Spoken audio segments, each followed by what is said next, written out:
What's going on, guys? It's your boy Cash, and today we're going to be talking about FC BARAKA, the best unit in the game. FC BARAKA is literally the best unit in the game. Not only is his style, his grace, his amazing outfit, his suit, his ability to always win. That's right, ladies and gentlemen, BARAKA is 100% guaranteed to never lose a match, even if it's a 5v1.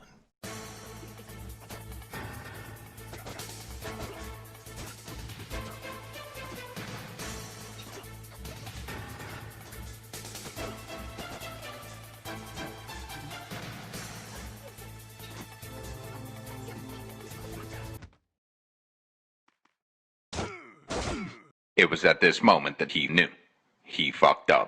Fatality. BARAKA wins. Even when he's in the journal, he's the only character that can kill the training dummy. It's too late.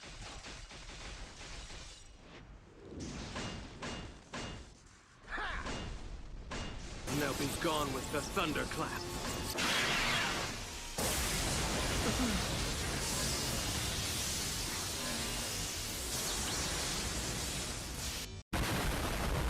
He's the only character that has a move so far in the game in which he sprouts wings mid-animation, which means the character is blessed by God.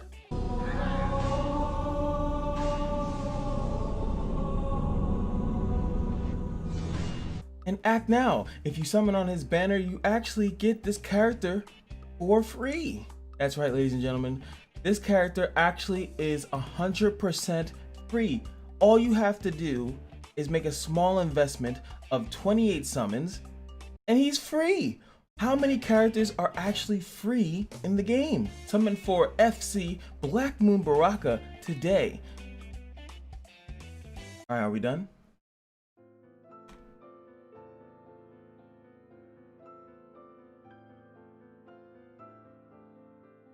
Yeah, it's finished. Yeah, make sure to make it seem like it was free, even though it actually takes a lot of work to get that much. That's the summon. Yeah, I use explosion and special effects. Yes, I mentioned the wings. Make sure we get the religious people on our side too. Yes, the money was deposited in my account. No, I don't care about what happens to the community. Make more colors, actually. The more colors, the better. No, I didn't mention the wasted red stat bonuses. Who the fuck cares? Doesn't even benefit anything that's currently in the game. Yeah, that's right.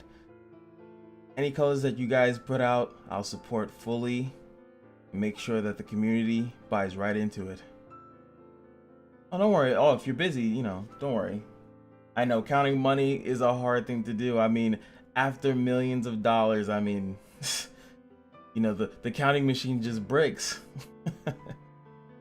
Oh, how do I know? Like, you know, like I've heard stories. No, thank you so much for your time. It was an honor. It was an honor. Yeah, I'll talk to you soon. Marketing department.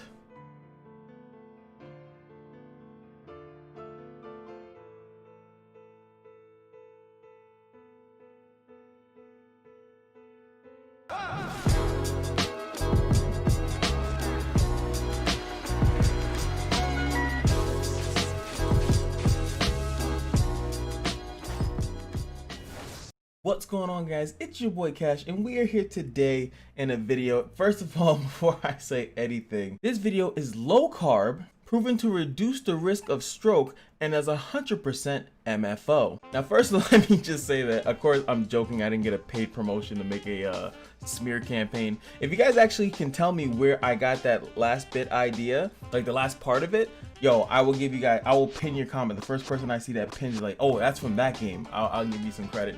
Anyway, this is Black Moon BARAKA. I mean, it's just, you know, here he is. A lot of controversy about the man, but what we're here to discuss is not necessarily his time frame in which he came out. The community, it looks like some people seem to be split about the 4 banner system. I'm completely against it. I completely don't think that there should be 4 banners within a month. Some of them being 28, some of them being 19.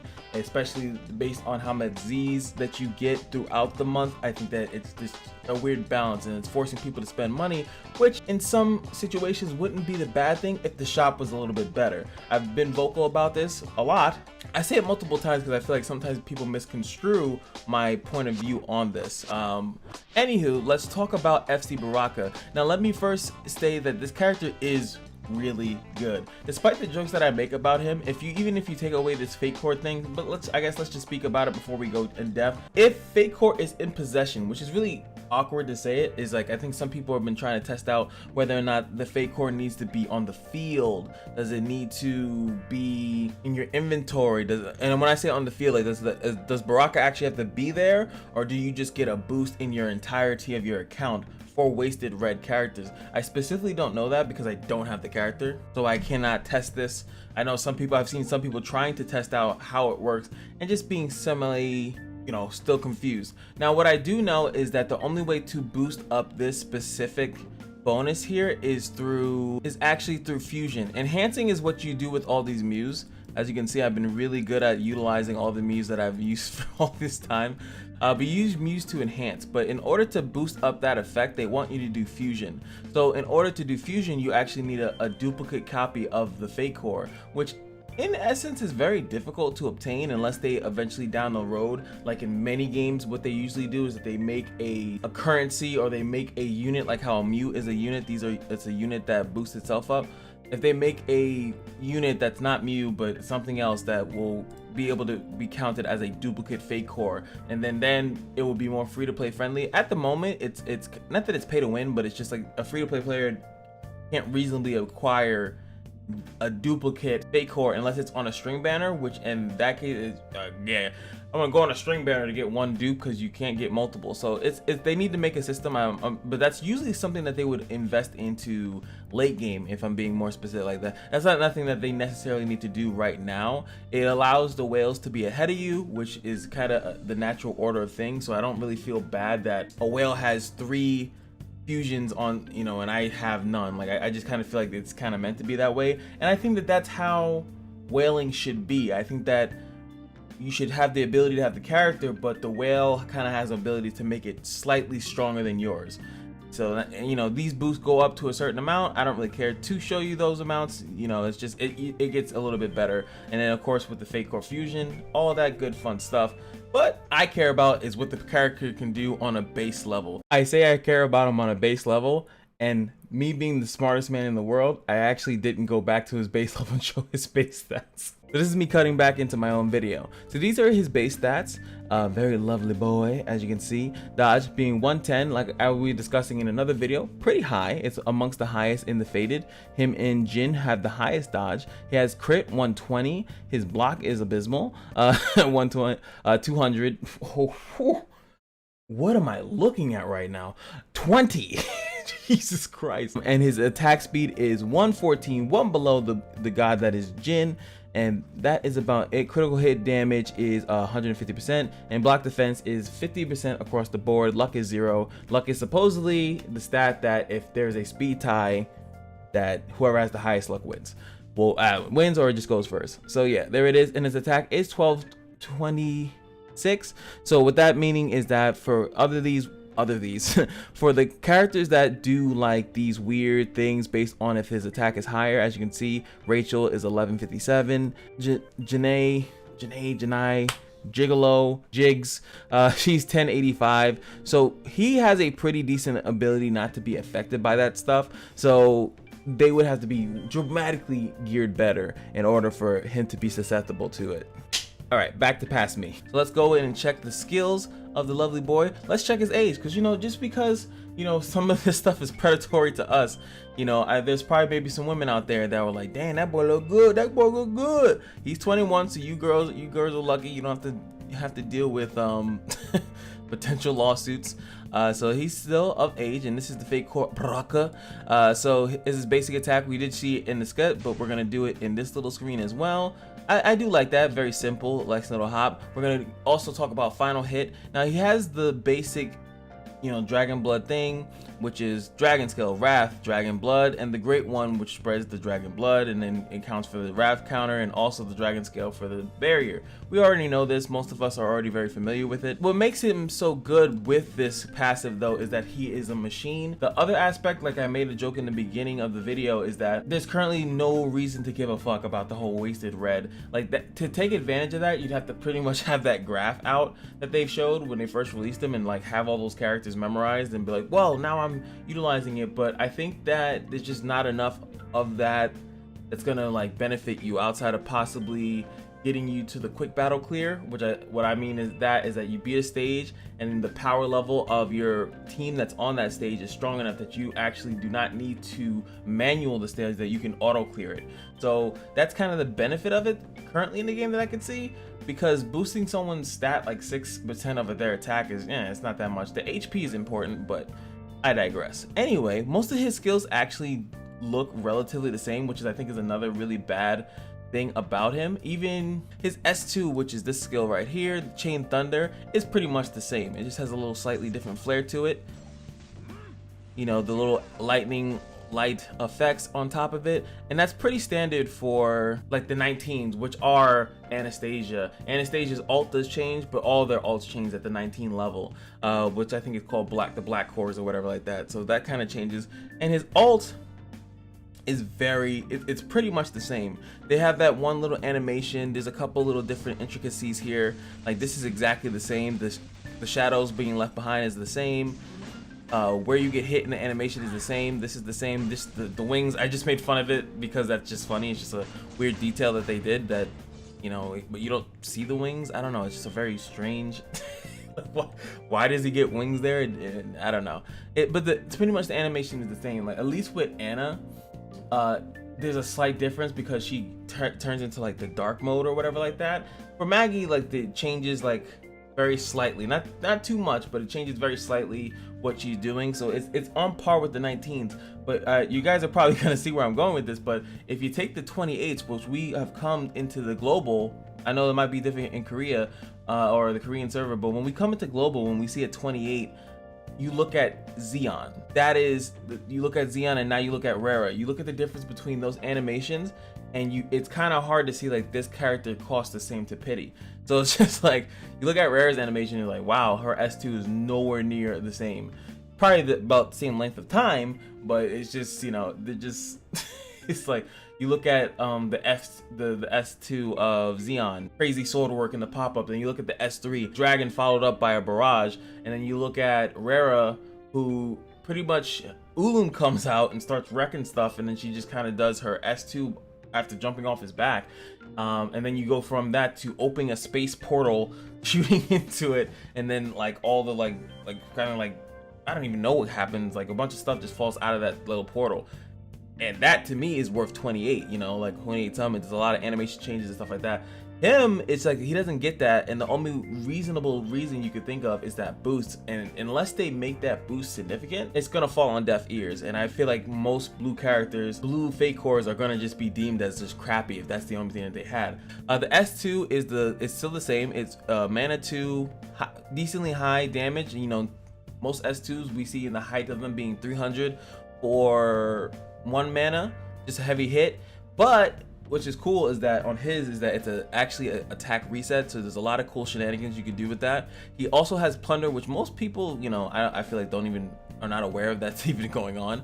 But when Rachel is on the team, which is the only way you can get disheartened, steals 1 mana from the target and gives 2 mana to a back row ally, which is, I don't know how he does that. That's some good economy that this man is doing. He's stealing from the enemy and helping the homies. Now it says to an ally, so it's only going to be one person that's going to benefit from that. And stealing 1 mana is really, really important. It's actually not that important on a kill reset skill, because if you're doing the skill, it's most likely to get a kill. But since it does have decent base damage, you are at that point, you could use it just to deal damage. But the problem with that is that his S3, which is the Heavenly Thunder Strike, is 1 additional mana more. So it's like, why are you using this when you can possibly wait a turn and then just do this? Now it is 3 mana. As you can see, the damage goes up significantly, about 300%, if I'm not mistaken, exactly 300%. The 525 big heavy nuke does the same exact thing. So I can only envision that if you don't think you're getting a kill with the S2, I can only envision you using this when you only have 2 mana and you are trying to prevent another unit from utilizing a skill. This comes from game knowledge, so you would have to know, like, okay, Bathory, one of the best examples we can give, Bathory is at 5 mana. If her turn comes and she's gonna, and you know, mana utilization I know, but let's say that you can figure it out that if she gets a turn, you would want to target her, even though you might not kill her, and use the plunder effect to make sure that she cannot utilize that skill. You can also say it in the act of burst, which we went through with burst, so check out that video. It was just me trying my best to figure out how burst works. We did a lot of research, but doesn't mean it's 100% accurate. It's the most accurate that I think anyone has attempted to figure out how that works. There's going to be a card pinned, so you guys can check out that video. So guys, this is just a PSA. Don't be afraid to test some stuff out and bring it to my attention, especially if you want me to do a video on it. You know, bring it to my attention. I love stuff like that in these games. Anywho, that's pretty much FC Baraka. I mean, like, yes, he does really well with FC Annie. If you have FC Annie, you can start off with the S3. You can just start off with your heaviest hit and take a character out. With the mana boosting, also the way that a machine gains mana, with Annie specifically, it's kind of crazy that you could actually go for a S2 if you're confident, because I think I showed in the guild battle video, I forgot what video it is, but he S2'd with Annie's buff and it pretty much killed me.